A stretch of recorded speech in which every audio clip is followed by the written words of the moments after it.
होता है ना, इसी तरह रिकॉर्ड होगा। नहीं दिखाई देता तो बताइएगा। तो मैं यही चीज कह रहा था कि नेचर का एक रूल है कि वेरिएशन जो है डायरेक्टली प्रोपोर्शनल होता है सर्वाइवल से। तो जितना ज्यादा ऑर्गेनिज्म में वेरिएशन होता है उतनी ज्यादा उस ऑर्गेनिज्म में सर्वाइवल के चांसेस होते हैं। तो यही चीज मैं बता रहा था कि अभी हम अगर इसका एग्जाम्पल देखना चाहें तो हम देख सकते हैं कि ह्यूमन पॉपुलेशन में आपस में काफी वेरिएशन है। इसी वेरिएशन के कारण इनमें जो है जो इम्यून सिस्टम है उसमें भी वेरिएशन है। तो किसी किसी को हो रहा है कि पता चला कि वो एक्सपायर ही हो जा रहा है, उसका इम्यून सिस्टम इतना कैपेबल ही नहीं है कि वो जो है इस वायरस से लड़ पाए, तो वो लोग एक्सपायर कर जा रहे हैं। कुछ लोगों में क्या हो रहा है कि इन्फेक्शन हो रहा है और फिर उसके बाद फाइट करते करते जीत जा रहे हैं अपने आप, जिनको होम क्वारंटाइन किया जा रहा है। ठीक है, कुछ लोग ऐसे हो रहे हैं जिनको होम क्वारंटाइन किया जा रहा है, 2 दिन बाद और हालत खराब हो जा रही है, तो क्या दिया जा रहा है, कुछ मेडिकेशन देके थोड़ा उनका इम्यून सिस्टम बूस्टअप किया जा रहा है, थोड़ा सा उनका इम्यून सिस्टम अच्छा किया जा रहा है। कुछ विटामिन सी का कैप्सूल दिया जा रहा है, कुछ नींबू पानी या फिर कुछ ऐसी चीजें दी जा रही हैं जिससे कि उस वायरस से लड़ने के लिए थोड़ा सा इसे सपोर्ट किया जाए, वो भी लोग बच जा रहे हैं। ये हो गया एक टाइप का। और है वो कैसा है, उसमें जो है हो जा रहा है इन्फेक्शन, उनको लक्षण तक नहीं आ रहा है। ठीक है, इसको एसिम्प्टोमेटिक बोला जा रहा है। तो वो लोग क्या कर रहे हैं, मान लिया गलती से उन्होंने अपना टेस्ट कराया तो आ जा रहा है, ठीक है, लेकिन अगर नहीं टेस्ट कराया तो उनको पता भी नहीं चल रहा कि अरे उनको हुआ है। तो इसमें क्या हुआ कि इसमें जो है कम से कम उस पॉपुलेशन बचा तो रह जा रहा है। मैं कह रहा हूँ कुछ इंडिविजुअल मर रहे हैं लेकिन पूरा मानव जाति तो नहीं खत्म हो रहा है। लेकिन अगर ऐसा होता कि इन सबों में वेरिएशन खत्म कम रहता, ठीक है, या फिर नहीं रहता, तो क्या होता है, अगर एक आदमी का इम्यून सिस्टम इतना वीक है कि मर जाए तो सब के सब मर जाते हैं। लेकिन यहाँ पे वेरिएशन के कारण भी कुछ लोगों को असर ही नहीं कर रहा है।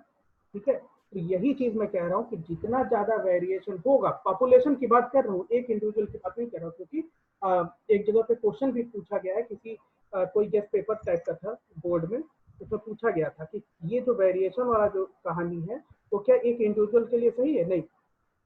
तो वेरिएशन किससे है? वेरिएशन किसी दूसरे से कंपेयर करके होगा। सिंगल में क्या वेरिएशन होता है?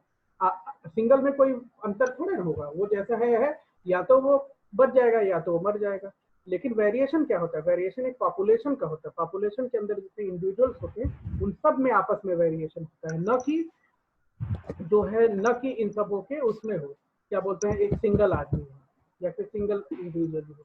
तो यहाँ पे देखो मैंने क्या बताया था, एक और एक चीज बताया था, कठिन हो रहा है,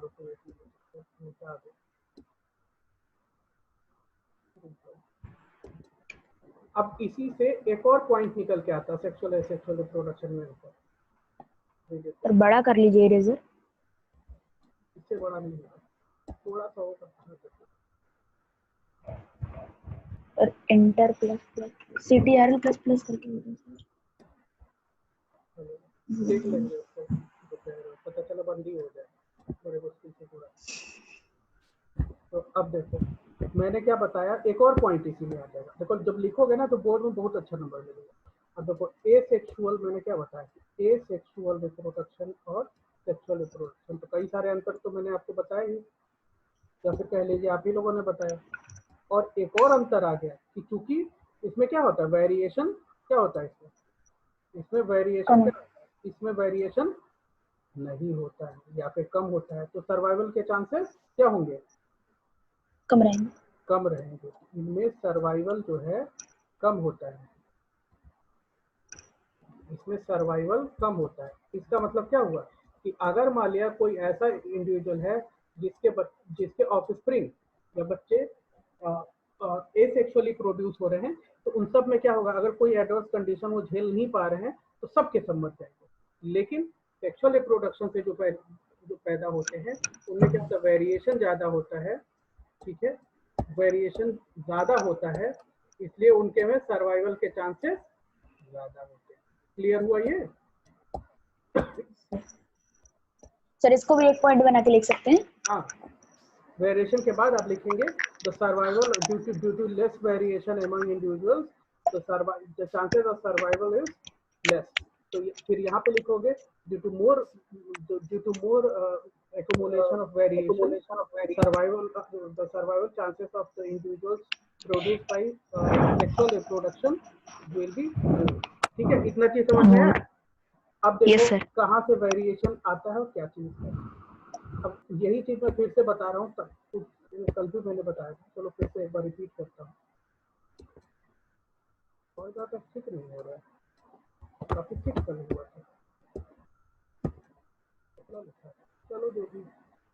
अब देखो मैंने क्या बताया कि अगर मान लिया कोई इंडिविजुअल है, मान लिया कोई वो है, कोई आम का कह रहा हूँ, मान लिया कोई गुलाब का पौधा है यहाँ पे, ठीक है। अब क्या हुआ, इस गुलाब के पौधे, देखो मैंने ये चीज जानी है कि कोई भी ऐसा इंडिविजुअल नहीं है जिसमें जेनेटिक मटेरियल ना हो, ठीक है। यहाँ तक कि जो वायरस है उसका भी जेनेटिक मटेरियल है, ठीक है। डीएनए या फिर आरएनए होता है जेनेटिक मटेरियल, लेकिन होगा, ठीक। और बाकी के भी जो इंडिविजुअल्स होते हैं, चाहे प्लांट हो गया, चाहे एनिमल हो गया, चाहे बैक्टीरिया हो गया, चाहे वायरस, मतलब जो भी कुछ है उनमें जेनेटिक मटेरियल होता है, ठीक।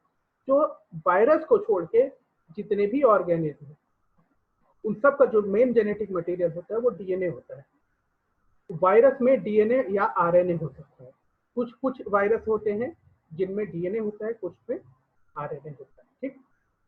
लेकिन हायर मतलब वायरस को छोड़ के और किसी में जेनेटिक मटेरियल आरएनए नहीं होता है, तो डीएनए होता है। इसका मतलब क्या हुआ, इस अब डीएनए कहाँ होता है, डीएनए होता है न्यूक्लियस, न्यूक्लियस कहाँ होता है, सेल में होता है। इसका मतलब क्या हुआ कि जितने भी सेल से कोई भी ऑर्गेनिज्म बना हुआ है उसके सेल के न्यूक्लियस में डीएनए मौजूद है, ठीक। अब एक कोई प्लांट है, मान लिया ये आम का, अरे उसका क्या बोलेंगे, गुलाब का पौधा है।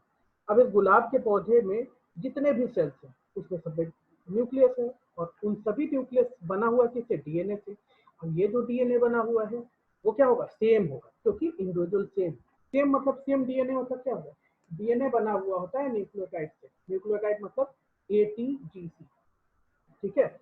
ये सब मतलब एक चीज समझ लीजिए ऐसे कि जो डीएनए होता है उसमें समझ लीजिए कोई मोती का माला आप लोगों ने देखा होगा, ठीक।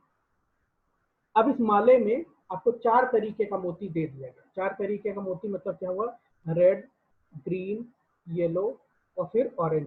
सपोज कि ये चारों दे दिया है, मैं भूल जाऊंगा कलर, मान लिया रेड, ग्रीन, येलो और ऑरेंज, ये 4 पैकेट दे दिया गया माल उसका, मोतियों का, ठीक है।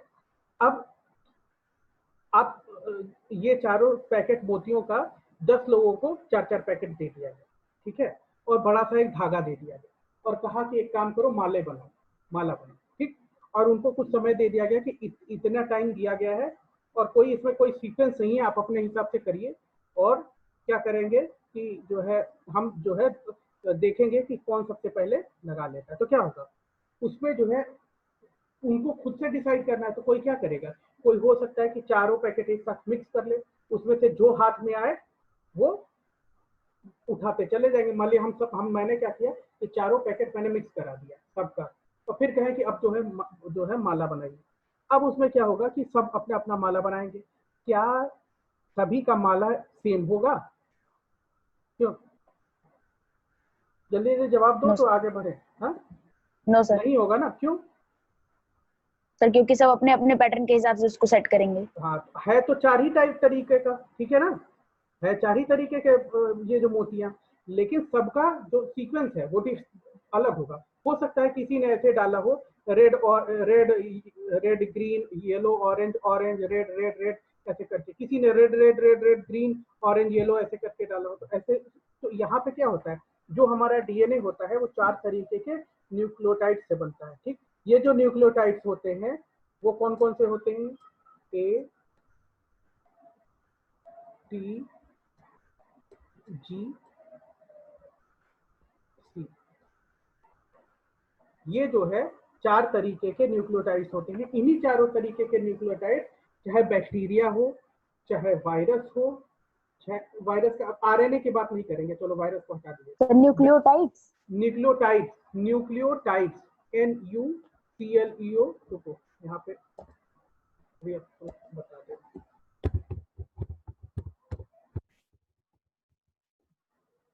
ठीक है। ये न्यूक्लियोटाइड दिख रहा है ना स्पेलिंग, ठीक है। अब यहाँ पे देखो न्यूक्लियोटाइड से कैसे जो डीएनए बनता है वो कैसे बनेगा। ये देखिए ये डीएनए का स्ट्रक्चर है। आपने कभी देखा होगा डीएनए कैसे हेलिकल स्ट्रक्चर देखा होगा, ये यहाँ पे देखो, ऐसे देखा होगा, देखा है कि नहीं, ये वाला डीएनए का ऐसे सीढ़ी नुमा, ऐसे सीढ़ी हो, ऐसे आप समझ लीजिए डीएनए कैसे होता है, ऐसे सीढ़ी होगा बीच बीच में से और फिर उसको ट्विस्ट कर दिया जाए। तो एक ट्विस्टेड जो है दो स्ट्रैंड्स होते हैं, दोनों स्ट्रैंडेड ट्विस्टेड होते हैं, ठीक है, इसको हेलिक्स बोलते हैं। जब एक कोई दो अगर स्ट्रैंड्स या फिर कोई चीज ऐसे आपस में ट्विस्टेड हो तो उसको हेलिकल स्ट्रक्चर बोलते हैं, ठीक है। तो ये हेलिकल स्ट्रक्चर होता है। तो ये जो हेलिकल स्ट्रक्चर सीढ़ी जैसा है, इसके बीच में देखो चार तरीके से, यहाँ पे तो बड़ा दिखाई देगा, ये देखो यहाँ पे ये जो डीएनए है, ये डीएनए आपको दिखाई दे रहा है, ये डीएनए किस, यहाँ पे जो सीढ़ी वाला जो वो बना जिसपे हम पैर रखते हैं स्टेयर, उसको उसको किस चीज चार तरीके से बने, चार मोतियों का माला यहाँ पे दे दीजिए। मोती मतलब ऐसे समझाने के लिए है। तो यहाँ पे देखिए ये एक एडिनिन है, दूसरा थाइमिन है, ग्वानिन है और साइटोसिन है। तो यहाँ पे देखिए इन्हीं सबों से सीढ़ी बना हुआ है। तो इसका मतलब क्या हुआ कि बैक्टीरिया से लेके जितने भी आप ऑर्गेनिज्म देख रहे हैं, अमीबा देख रहे हैं, पैरामीशियम देख रहे हैं, सांप, बंदर, कुत्ता से चिड़िया, बिच्छू हो गया, ठीक है, कॉकरोच हो गया, इन सब का जो जेनेटिक मटेरियल है या फिर डीएनए है, इन्हीं चारों मोतियों से बना हुआ है। चारों मोती मतलब ये केमिकल स्ट्रक्चर, मोती मतलब मोती नहीं, यहाँ पे देखो ये यहाँ पे, ठीक है। तो यहाँ पे एडेनिन एक जो है एक केमिकल स्ट्रक्चर है, थायमिन एक केमिकल स्ट्रक्चर है, ग्वानिन है, साइटोसिन, ठीक है। तो ये चारों जो है क्या है, इन सबों को न्यूक्लियोटाइड्स बोला जाता है। ये सब न्यूक्लियोटाइड्स मिलके डीएनए का स्ट्रक्चर बनाते हैं, ठीक। तो अब हमारे और आपके में जो, अब देखो ये जो डीएनए का स्ट्रक्चर है वही डिसाइड करता है कि ऑर्गेनिज्म कैसा होगा। अब यहाँ पे देखिए human and mouse variation,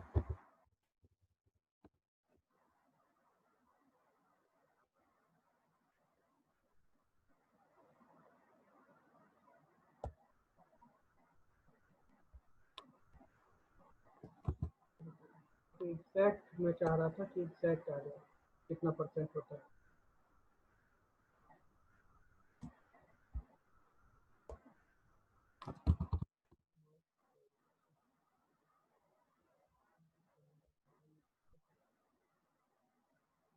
exactly मुझे याद नहीं आ रहा, मोर देन 90% होता है सिमिलरिटी, ठीक है।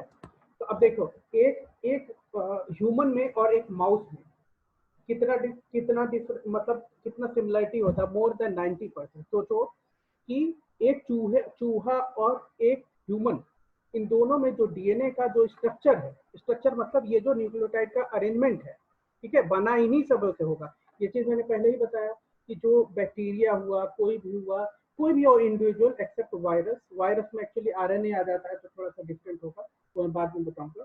तो वहां पे एक और न्यूक्लियोटाइड आ जाता है। लेकिन डीएनए की जब बात की जाए तो जितने भी ऑर्गेनिज्म आप देखते हैं अपने आंखों से, वो सारे के सारे क्या होंगे, वो सारे के सारे इन्हीं चारों न्यूक्लियोटाइड से उसका डीएनए बना हुआ है, ठीक। अब इन चारों के चारों जो डीएनए बने हुए हैं, उन सब में क्या होगा कि इन सबों का जो अरेंजमेंट है और इनका जो नंबर है, इन दोनों के डिफरेंस के कारण एक ऑर्गेनिज्म बैक्टीरिया बन जाता है और एक ह्यूमन बन जाता है, ठीक है, केवल डीएनए के कारण। क्योंकि डीएनए ही डिसाइड करता है कि आपका बॉडी का स्ट्रक्चर कैसा होगा, आपका फिजियोलॉजी कैसा होगा, ठीक है।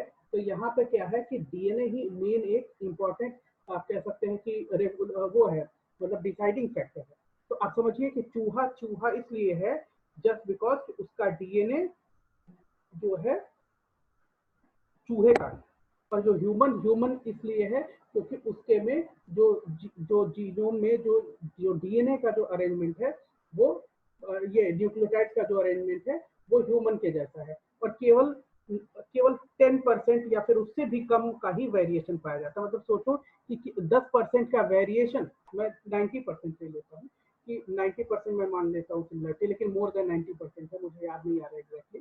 तो यहाँ पे क्या हो रहा है कि जो आप समझिए इस चीज को कि जो जो माउस है और ह्यूमन है उसमें केवल 10% का वेरिएशन है, जिसके कारण से वो माउस है और आप ह्यूमन बीइंग, ठीक है।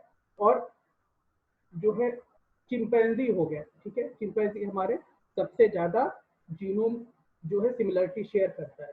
तो एक चिंपैंजी और एक ह्यूमन बीइंग में मोर देन 95% सिमिलरिटी होता है, केवल 5% का डिफरेंस उसको चिंपैंजी बना देता है और आपको ह्यूमन बीइंग बना देता है। तो आप सोचिए कि क्या मतलब कितना इंपॉर्टेंट स्ट्रक्चर है डीएनए, ठीक। और डीएनए कहाँ होगा?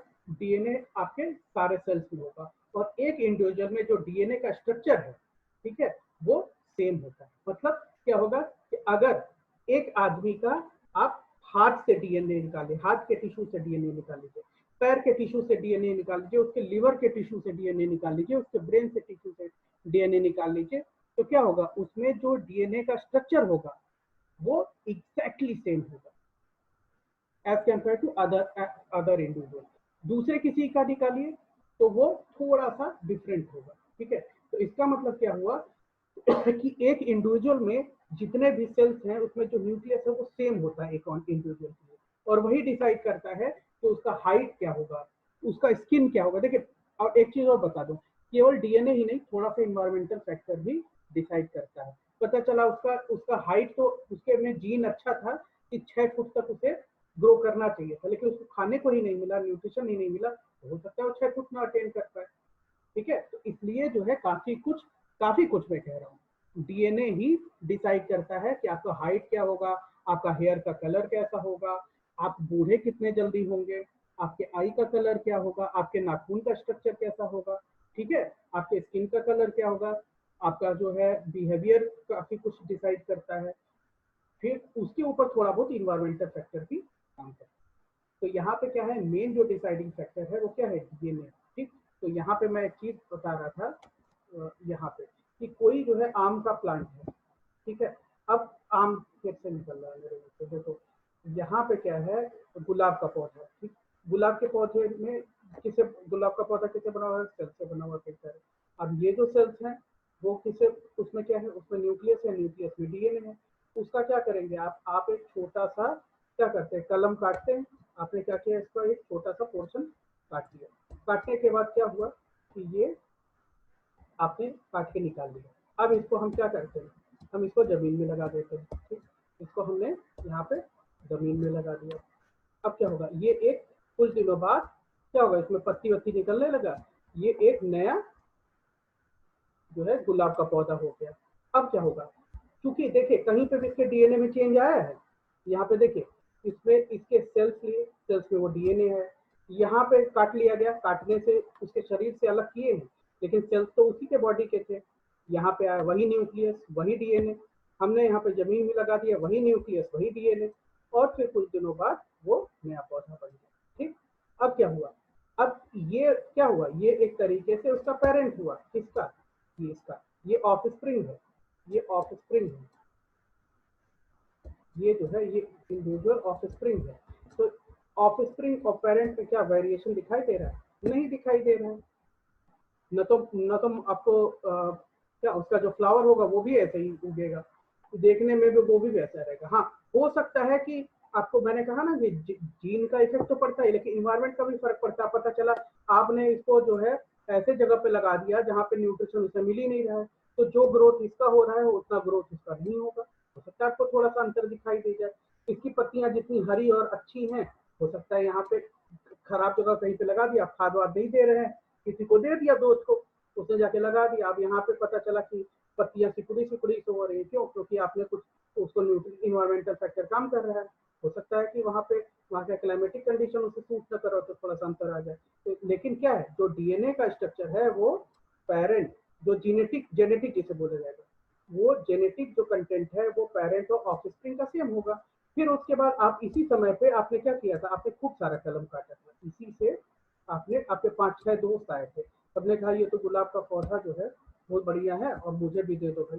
तो आपने क्या किया, ये कई सारा कलम काट के दे दिया, ठीक है। क्या किया आपने, आपने 4 दोस्तों को वो कलम दिया था, चारों दोस्त क्या किया, चारों दोस्तों ने 4 पेड़ लगा, अपने अपने घर पे जाके लगा दिया, चारों पेड़ लग गए। तो क्या पेरेंट्स से तो ये डिफरेंट नहीं हुए, लेकिन क्या ये चारों आपस में डिफरेंट होंगे? नहीं, जेनेटिक रूप से नहीं। तो इनके में क्या हो, इनके में पेरेंट्स के भी तुलना में और आपस में भी वेरिएशन नहीं है। इसका मतलब क्या हुआ कि इसका जो पॉपुलेशन है ये, और ये कैसे प्रोड्यूस हो रहा है, क्योंकि एक ही पेरेंट इन्वॉल्व है, गैमीट का कहीं नाम मैंने लिया नहीं। तो इसका मतलब क्या हुआ कि ये एसेक्सुअली रिप्रोड्यूस हो रहा है। तो यहाँ पे एसेक्सुअल रिप्रोडक्शन से जितने भी ऑर्गेनिज्म हैं वो सब क्या हो रहा है, वो सब आपस में जो है उनका वेरिएशन है ही नहीं। अगर मान लिया कोई ऐसा एडवर्स इफेक्ट आता है, कोई फंगस लगता है जिससे कि वो पौधा मर जाए, तो सब के सब मर जाएंगे, ठीक है। अब यहीं पे देखिए दूसरा, ये तो हो गया सेक्सुअल रिप्रोडक्शन का। अब सेक्सुअल रिप्रोडक्शन का देखिए, सेक्सुअल रिप्रोडक्शन में क्या होता है, जो फ्लावर होता है किसी भी पौधे का जो फ्लावर होता है, वो उसका रिप्रोडक्टिव ऑर्गन बोला जाता है। रिप्रोडक्टिव ऑर्गन का जो सारे कुछ पाया जाएगा वो फ्लावर में पाया जाता है। तो फ्लावर में जो जो वो है क्या बोला जाएगा, जो फीमेल पार्ट है, ठीक है, इसको पिस्टिल बोला जाता है। पिस्टिल, PISTIL पिस्टिल पाया जाता है। और जो मेल होता है, जो मेल पार्ट होता है, मेल सेक्सुअल ऑर्गन, उसको बोला जाएगा एंथर।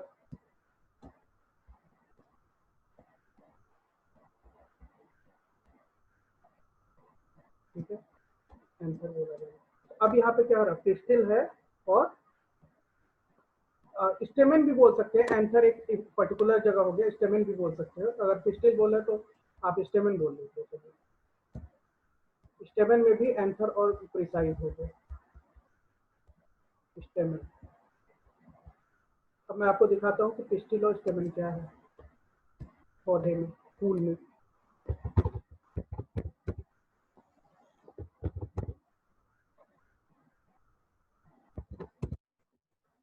कार्पेल भी बोलते हैं।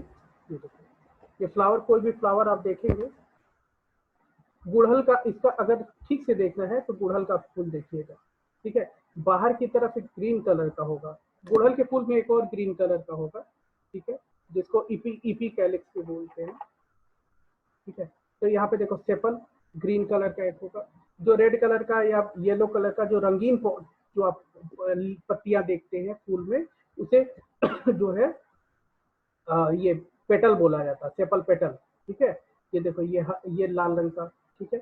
जैसे आप गुड़हल में देखेंगे तो लाल रंग का जो आपको बड़ा सा पत्ती पत्ती सा दिखाई देता है 5, वो क्या है, वो पेटल होगा। यहाँ पे जो मेल वाला है वो कौन सा है, स्टेमेन। क्योंकि आपको अगर नहीं दिखाई दे रहा है तो मैं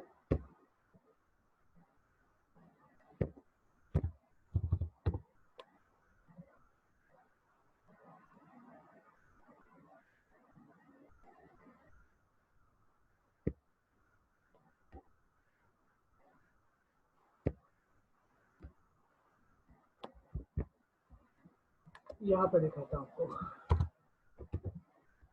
ये आपके जो है अभी ये सारा का सारा चीज आएगा, तो थोड़ा सा मैं तो वो भी आ गया थोड़ा, स्क्रीनशॉट लिया था।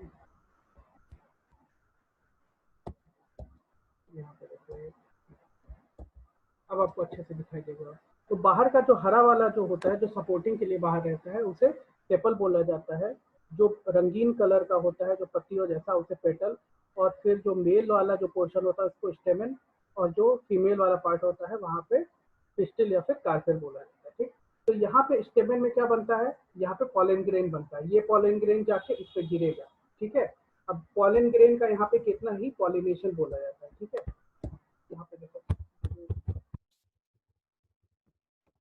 काफी कर दिया होगा। देखो यहाँ पे क्या हो रहा है, यहाँ पे ये देखो, ये जो है स्टेमन है, और इस स्टेमन से, ये स्टेमन है, इस स्टेमन से छोटे छोटे क्या निकल रहे हैं, ये सब ये पॉलन ग्रेन निकल रहे हैं। पॉलन ग्रेन यहाँ पे जाएगा, एग में जाके फ्यूज करेगा। तो अब देखिए यहाँ पे क्या है, यहाँ पे एक तो ये इस तरीके से फर्टिलाइजेशन होता है, एक क्रॉस फर्टिलाइजेशन होगा। क्रॉस फर्टिलाइजेशन में क्या होगा, अब देखिए सेल्फ फर्टिलाइजेशन और क्रॉस फर्टिलाइजेशन। चलिए ये तो कॉम्प्लेक्स होता है, रुको। अभी दूसरे तरीके से समझो कि एक पौधा है, ठीक है, एक कोई पौधा है, उसमें क्या हो रहा है कि ये स्टेमन है और ये कार्पेल है, ठीक। दूसरा पौधा है, ये स्टेमन है और ये कार्पेल, ठीक। यहाँ दो पौधे, दो डिफरेंट पौधे हैं, ठीक।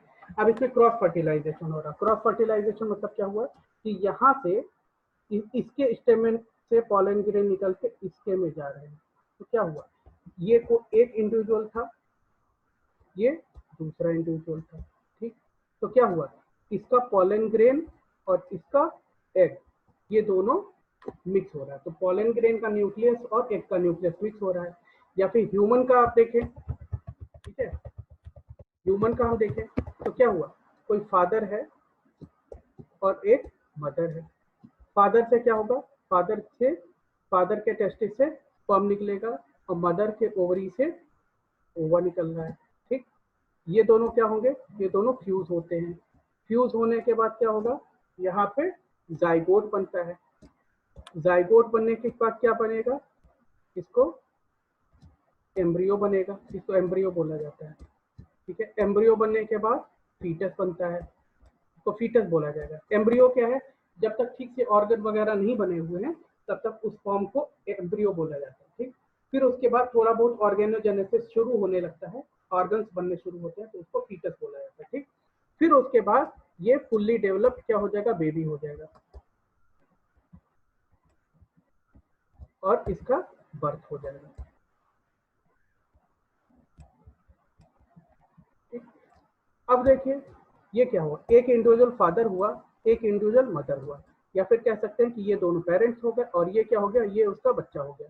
तो ये है एक, ये हो गए पिताजी और ये इसके मदर, ठीक है, और ये इनका जो है ऑफस्प्रिंग।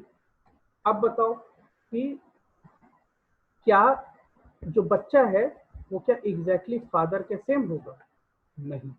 क्यों, क्योंकि ये जो बना हुआ है वो किसके किसके कॉम्बिनेशन से बना हुआ, फादर और मदर के कॉम्बिनेशन से बना हुआ, न कि सिंगल। उसमें क्या था कि सिंगल इंडिविजुअल था, यहाँ पे दो पेरेंट्स इन्वॉल्व है। जब दो पेरेंट्स इन्वॉल्व होंगे तब फिर क्या होगा कि दो डिफरेंट जीनोटाइप आएंगे, ठीक है।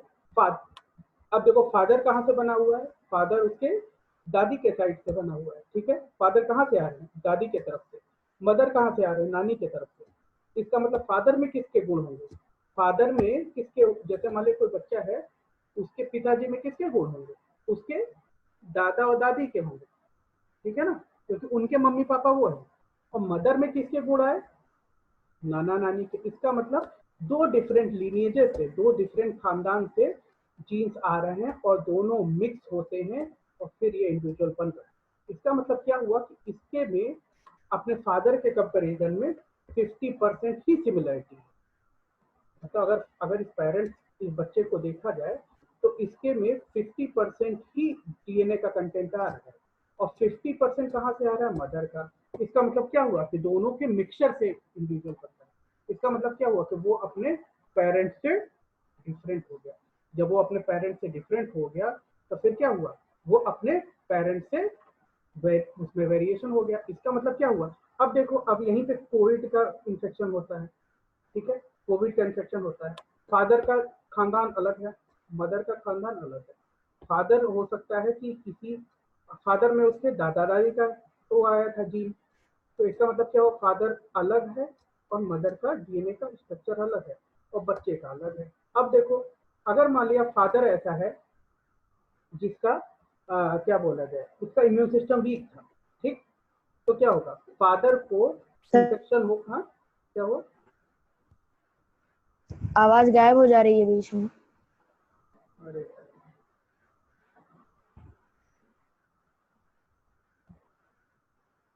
अच्छा चलो क्या करें, अब इस पे भी देखो जियो पे भी कर रहे थे, कल देखते हैं नई जियो से होगा तो फिर उससे कनेक्ट करेंगे ग्रुप कॉल से, ठीक है,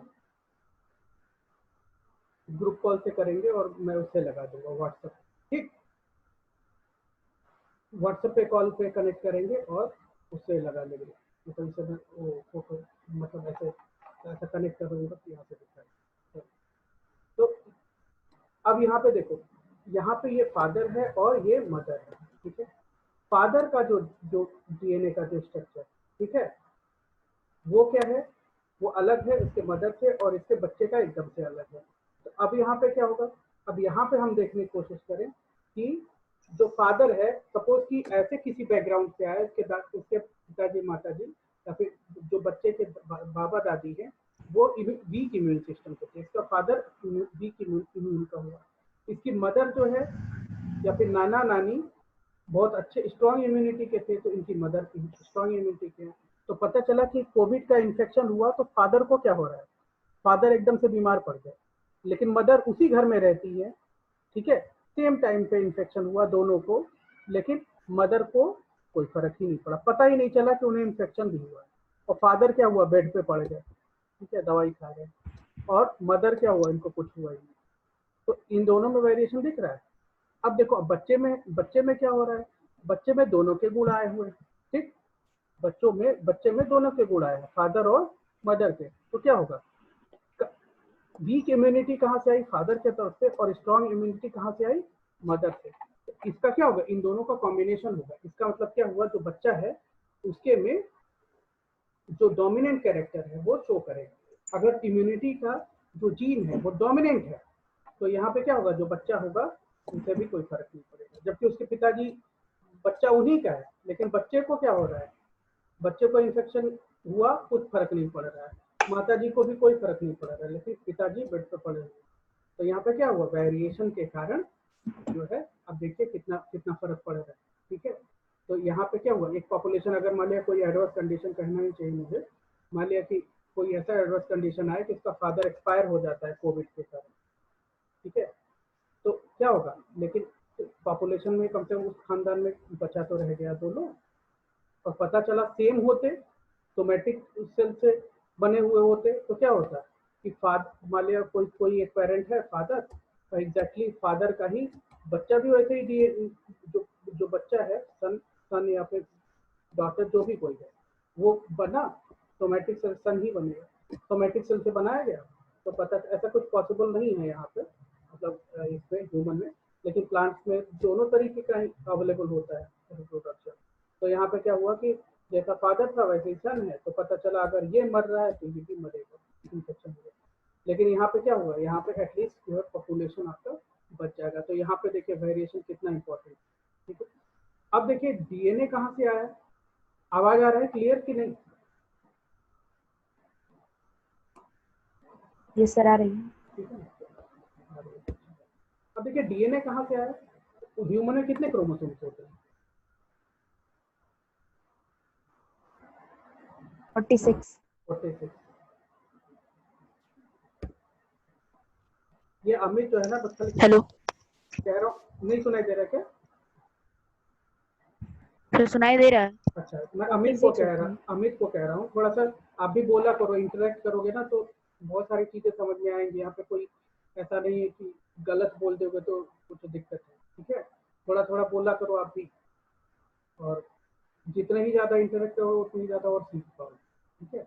खाली कथा सुनोगे तो सुन के फिर उसके बाद चला जाएगा, थोड़ा सा इंटरेस्ट लोगे और कुछ बताओ गलत ही सही, या फिर जो आपके दिमाग में प्रोसेस चल रहा है, कोई, मैं नहीं कह रहा हूँ कि आप उसी वे में सोचिए जिस वे में मैं सोचवा रहा हूँ, आपका अपना भी थॉट प्रोसेस हो सकता है, उससे बढ़िया ही कुछ सोचो, तो इसलिए कभी कभी आप भी मतलब जवाब दिया करो, कि थोड़ा सा मतलब कम्युनिकेशन गैप रहेगा, तो खाली सुनोगे और फिर उसके बाद नहीं समझ में आएगा तो हो सकता है आप ना पूछो, लेकिन आपको समझ में नहीं आता है तो पूछा भी करिए, मुझे अच्छा लगेगा अगर आपके समझ में नहीं आया और पूछा। लेकिन ये हुआ कि पता चला मैं बता भी रहा हूँ, मुझे लग रहा है कि सारा का सारा मैं आपको नॉलेज दे पा रहा हूँ और आपको नहीं समझ में आ रहा है, तो फिर वो गड़बड़, क्योंकि ये सब बेस है, ये चीज समझ गए तो आगे का बहुत आसान होगा। मतलब लाइफ क्या है, बायोलॉजी तो लाइफ का वो ही है, लाइफ साइंस है, लाइफ का साइंस, तो सारी चीजें भी समझ में आएंगी, बहुत सारी चीजें। तो चलो कोई नहीं। तो यहाँ पे मैं कह रहा था कि ह्यूमन में 46 क्रोमोसोम्स होते हैं, ठीक। तो यहाँ पे जब स्पर्म या ओवा बनता है तो क्या होता है, मान लिया कोई फादर है, ठीक, और यहाँ पे मदर है, फादर से क्या बनेगा, स्पर्म बनता है, ठीक, तो मदर से क्या बनता है, ओवा। तो फादर में कितना क्रोमोसोम, 46, मदर में 46, ठीक। अब क्या हो गया, तो स्पर्म में आना चाहिए 46, नॉर्मली बता रहे हैं, और यहाँ पे ओवा में कितना आना चाहिए, 46। तो जब ये दोनों, मैंने कहा कि जब दोनों मिक्स होता है तो नया इंडिविजुअल बना, तो यहाँ पे कितना हो जाएगा इसके सन में, सन या डॉटर जो भी कोई है, तो कितना हो जाएगा 46 + 46, ठीक है, कितना हो 6 दूना 12 2 92 92, तो यहाँ पर तो 92, तो क्या 92 क्रोमोसोम हो गया तो क्या ह्यूमन बीइंग है कि क्या कहना है? यहाँ तक नहीं कि सर, ह्यूमन बीइंग नहीं। हाँ एक भी क्रोमोसोम का डिफरेंस आता है तो आप देखिए कि कितना सारा ड्रास्टिक चेंज होता है, एक क्रोमोसोम का चेंज। आप जो देखते हैं कि ये जो वो है क्या बोला जाएगा, जो ट्रांसजेंडर्स होते हैं उसमें मोस्टली जो है क्रोमोसोमल एबेरेशन के ही कारण क्रोमोसोम का एक छोटा सा पोर्शन टूट गया, या फिर क्रोमोसोम का जो है क्या बोला जाएगा, क्रोमोसोम का एक आध जो सेक्स क्रोमोसोम्स है उनका एक बढ़ जाना या एक घट जाने, एक बढ़ने घटने से ट्रांसजेंडर हो जाते हैं। और 92 क्रोमोसोम हो गए तो वो आदमी रह ही नहीं जाएगा, हो सकता है कि जानवर या फिर कोई अमीबा या फिर कुछ और भी बन जाए, कोई और ही इंडिविजुअल बन जाए। तो इसका मतलब क्या हुआ, पहली बार सर्वाइव ही नहीं कर पाएगा। तो इसका मतलब क्या है, आप कैसे करेंगे, अब आप ऐसे समझिए कि फादर है और मदर है, ठीक है, चलो नया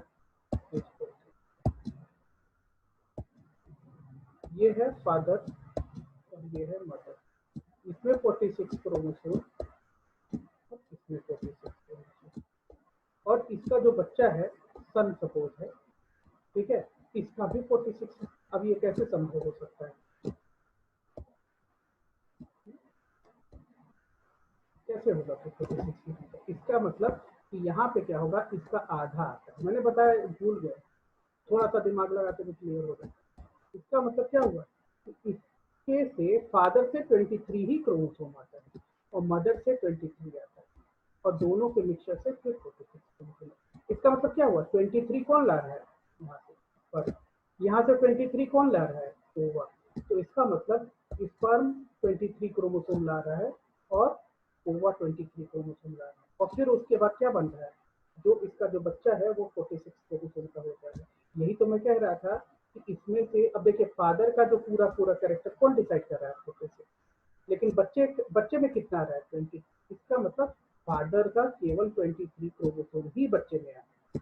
मदर का पूरा जो फिजियोलॉजिकल प्रोसेस है, जो जेनेटिक मटेरियल है वो 46 क्रोमोसोम का है, लेकिन मदर का कितना कैरेक्टर आ रहा है, केवल 23 क्रोमोसोम ही लेके आ रहा है। इसका मतलब 50% कैरेक्टर कहाँ से आता है, मदर, और 50% कैरेक्टर या फिर यहाँ पे कहा जाए जो जेनेटिक मटेरियल वो 50% फादर से। इसका मतलब क्या हुआ, ये जो बच्चा है वो क्या हुआ, वो बच्चा एक नया कंटेंट लेके पैदा हुआ, ठीक है, तो इनके में पेरेंट्स से वेरिएशन हो गया। क्लियर? अब यस सर। हाँ, अब देखो अब ये 1 मिनट बचा हो गया। अब मुझे कल याद दिलाना कि मुझे ये चीज बताना है, ठीक है, कि चलो मैं अभी ये खत्म हो जाता है मैं उसको बता ही देता हूँ। तो 1 मिनट में खत्म हो रहा है, चलो कट जाने तो फिर से मैं लिंक भेजूंगा, ज्वाइन करना, ठीक है।